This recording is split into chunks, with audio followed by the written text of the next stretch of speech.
महारानी की जय हो। बैठिए युवराज। ये देखिए दादी, भारत में किसी ने एक आरटीआई लगाई है।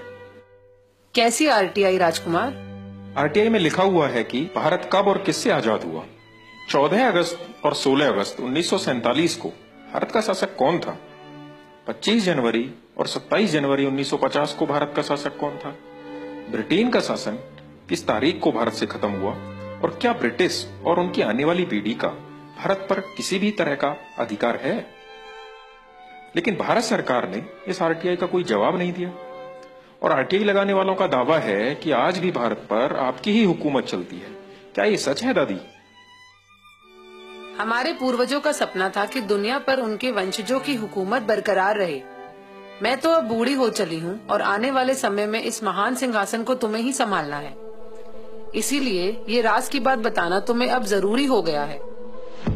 बेटा, सच तो ये है कि आज भी भारत, पाकिस्तान, बांग्लादेश, ऑस्ट्रेलिया, दक्षिण अफ्रीका समेत दुनिया के आधे से ज्यादा देश हमारे गुलाम हैं। ऐसा कैसे हो सकता है दादी? भारत और पाकिस्तान को तो हमने 1947 में ही आजाद कर दिया था।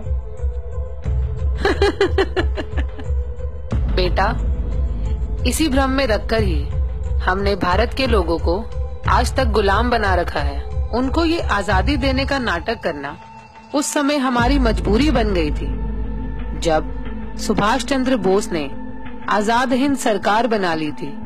इसी कारण से 1946 में भारत में हमारी रॉयल नेवी में भी विद्रोह हो गया था और जनता में 1857 की तरह विद्रोह होने वाला था। तब हमने गुप्त रूप से शासन करना ही ठीक समझा। गुप्त रूप से शासन का मतलब? भारत को हमने 99 साल की लीज पर वहाँ के अपने ही चमचों को सत्ता संभालने के लिए दिया था, ताकि भारत के लोगों को लगे कि देश आजाद हो गया। लेकिन सही मायने में आधिकारिक रूप से आज भी भारत पर हमारा ही कब्जा है और हमारे ही बनाए हुए कानून चल रहे हैं, जिससे आज भी हम भारत को खुलेआम लूटकर गरीब और लाचार बना रहे हैं। दादी, ये सुनकर खुशी तो बहुत हो रही है, पर यकीन नहीं हो पा रहा। ठीक है, ये बताओ कि क्या मुझे कभी भारत जाने के लिए वीजा की जरूरत पड़ी, जबकि वहाँ के प्रधानमंत्री या राष्ट्रपति को इंग्लैंड में आने के लिए वीजा लेना पड़ता है? क्या तुम्हें पता है, जब मैं 1952 में रानी बनी तो ब्रिटेन के साथ साथ भारत और पाकिस्तान की भी रानी घोषित हुई थी। क्या तुमने नेहरू और सी राजगोपालाचारी के द्वारा ली गई शपथ पढ़ी होती तो यकीन आ ही जाता। कौन सी शपथ?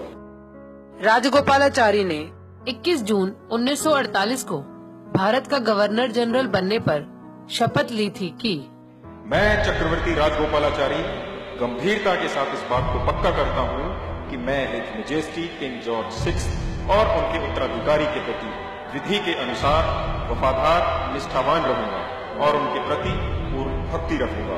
और मैं चक्रवर्ती राजगोपालाचारी इस बात को गंभीरता के साथ पक्का करता हूँ कि मैं गवर्नर जनरल के पद पर हिज मैजेस्टी किंग जॉर्ज 6 एवं उनके उत्तराधिकारियों के ठीक प्रकार से सत्यता के साथ सेवा करूंगा। देखा, अगर भारत 15 अगस्त 1947 को आजाद हो गया था तो सी राजगोपालाचारी ने 21 जून 1948 को मेरे पिताजी के नाम की शपथ आखिर क्यों ली?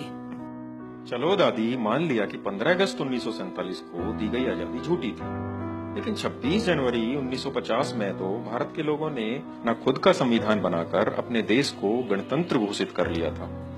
उसके बाद तो उनको आजाद मानना ही पड़ेगा। बेटा, तुम बहुत भोले हो। गणतंत्र शब्द का मतलब भी नहीं समझते। गणतंत्र का मतलब मालिक बनना नहीं होता।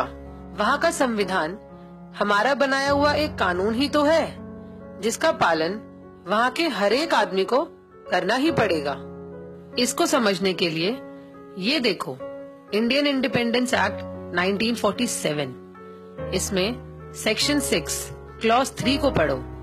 इसमें साफ साफ लिखा है कि भारत में कोई भी कानून बनाने का, रोकने का और हटाने का अंतिम निर्णय वहाँ का गवर्नर जनरल ब्रिटेन के राजा की अनुमति से ही कर सकता है।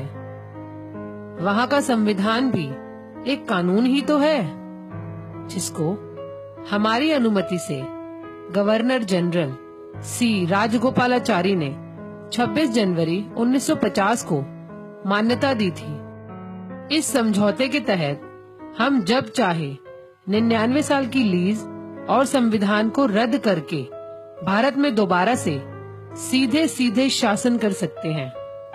इसी बात को भारत सरकार ने भी एक सरकारी दस्तावेज में स्वीकार किया है। कौन सा दस्तावेज? 1953 में रामनारायण द्वारा पूछे गए एक सवाल के जवाब में भारत सरकार ने आधिकारिक रूप से लिखकर भेजा कि ब्रिटिश नेशनैलिटी एक्ट के अंतर्गत भारत का हर व्यक्ति ब्रिटिश कानूनों के अधीन है और यह स्थिति भारत के गणतंत्र होने के बाद भी नहीं बदली है। यानी भारत के लोगों को हम आज भी अपने कानूनों के तहत सजा सुना सकते हैं, चाहे वे भारत का प्रधानमंत्री ही क्यों ना हो। तो क्या दादी, वहाँ का प्रधानमंत्री लोगों का नहीं बल्कि आपका सेवक है? क्यों, तुम्हें नहीं लगता? दिल्ली के बुराड़ी इलाके में जिस जगह मेरे दादा जॉर्ज पंचम का राज तिलक हुआ था, उसी जगह मेरे कहने पर मनमोहन सिंह की सरकार ने कोरोनेशन पार्क बनवाना शुरू किया, जिसमें हमारे दादा परदादा की मूर्तियां और हमारा एक विजय स्तंभ लगा है। और अब मोदी सरकार ने उससे भी ज्यादा हजारों करोड़ों रुपया खर्च कर उस पार्क का निर्माण जल्द से जल्द पूरा करवा दिया। इस तरह भारत के राष्ट्रपति भवन के सामने लगे खम्बे पर मेरे सितारे का निशान देख सकते हो, जो कि मेरे मुकुट और छड़ी पर भी है, जिसे मेरी इजाजत बिना भारत में कोई भी हटा नहीं सकता। और अगर भारत के किसी प्रधानमंत्री या राष्ट्रपति ने अपनी माँ का दूध पिया हो तो मेरे उस सितारे के निशान और कोरोनेशन पार्क को हटा कर दिखाए। और आरटीआई के जवाब में अगर भारत के राजपत्र पर यह लिख कर दे कि भारत के लोग वहाँ के सर्वोच्च शासक हैं और ब्रिटेन की रानी का भारत पर कोई अधिकार नहीं, तो मैं अपना सिंहासन उस आदमी के लिए खाली कर दूंगी। दादी, वहाँ के लोग इस पार्क और इस नकली आजादी का कोई विरोध नहीं करते? विरोध तो दूर की बात, भारत के गुलाम लोग तो रोजाना जनगण मन गाकर हमारा ही गुणगान करते हैं। दादी, बाकी तो समझ गया, पर उनका राष्ट्रगान हमारा गुणगान कैसे? बताओ ना दादी। जनगण मन के बारे में मैं तुम्हें बाद में बताऊंगी। जी दादी, long live British, long live queen. नमस्कार साथियों, मेरा नाम सर्वेश मौर्य है। मैं संत कबीर नगर के एक छोटे से गांव से हूं। मैं एक विश्व विजेता परिवार से हूं, मौर्य वंशी हूं, परंतु आज अपने ही देश में गुलामी की जिंदगी जी रहा हूं। यह वीडियो अभी आप लोगों ने देखा, हो सकता है इस वीडियो की सारी बातें आप लोगों को सच ना लगें, लेकिन साथियों वास्तविकता यही है। इस वीडियो में कही गई एक एक बात सच है और जिन लाखों लोगों ने इस देश को आज़ाद कराने के लिए अपनी कुर्बानी दी, उनका सपना आज भी अधूरा का अधूरा है। आज भी ब्रिटेन की रानी का शासन भारत पर होना उन सारे शहीदों का अपमान है। मैं नहीं जानता इस देश से ब्रिटेन का शासन का अंत कैसे होगा, लेकिन इसके लिए मैं हर संभव योगदान करने के लिए तैयार हूँ। और मुझे लगता है शायद इसी को देशभक्ति कहते हैं। सिर्फ भारत माता की जय बोलने से कोई देशभक्त नहीं हो जाता। जो देश के सम्मान के लिए थोड़ा सा भी योगदान ना कर पाए, वो देशभक्त कहलाने के लायक नहीं होता। साथियों, यह वीडियो तो मात्र एक शुरुआत है। आने वाले वीडियो में हम इससे भी गहरे राजों से पर्दा उठाएंगे। मैं जानता हूँ इस देश की मीडिया इन चीज़ों को आप लोगों तक नहीं पहुँचाएगा, इसलिए अब केवल देश प्रेमियों से ही उम्मीद बची है।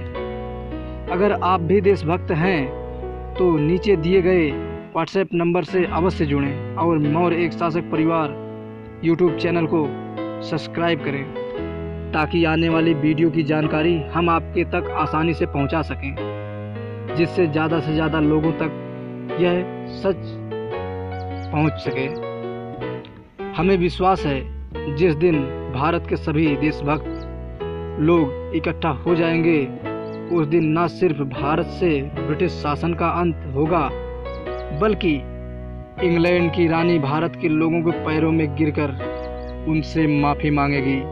साथियों, जिस दिन भारत आज़ाद हो जाएगा उस दिन भारत से गरीबी, बेरोजगारी, भूखमरी, आतंकवाद जैसी समस्याओं का समाप्ति हो जाएगा और भारत एक बार फिर से विश्व गुरु कहलाएगा, सोने की चिड़िया कहलाएगा और समृद्ध भारत बनकर खड़ा होगा। मौर्य शासनकाल की तरह फिर कोई चक्रवर्ती, हाँ चक्रवर्ती सम्राट चंद्रगुप्त मौर्य, बिंदुसार मौर्य, अशोक मौर्य महान की तरह अवतरित होंगे इस भारत की धरती पर। इसलिए आपसे उम्मीद है कि आप हमारा सहयोग करेंगे। भारत माता की जय, भारत पिता की जय, इंकलाब जिंदाबाद, सत्यमेव जयते, जय जय भारत, जय मौर्य वंश, अखंड भारत।